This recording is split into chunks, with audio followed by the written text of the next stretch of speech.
کانپور چڑیا گھر کے اسپتال میں ایک کٹکھنے بندر کو سدھارنے کے لیے اس کی سرجری کی گئی۔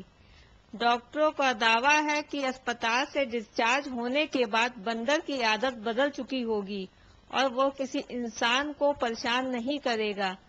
دراصل کانپور چڑیا گھر میں آنے والے وزٹرز کو ایک بندر اکثر کاٹ لیا کرتا تھا۔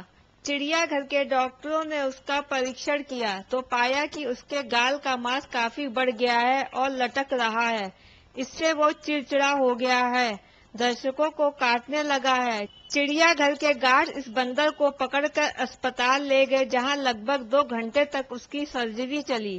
ڈاکٹروں نے اس کے چیک پاؤچ یعنی گال کی تھیلی کی سرجری کر کے لگ بھگ 165 گرام اسپنج ماس نکالنے میں کامیابی حاصل کی۔ بندر کو 22 ٹانکے لگائے گئے اور اسے پوسٹ سرجری آبزرویشن میں رکھا گیا ہے۔ لگ بھگ 10 دن بعد جب اسے اسپتال سے چھٹی دی جائے گی تو امید کی جا رہی ہے کہ وہ اپنی کاٹ کھانے کی عادت کو چھوڑ چکا ہوگا۔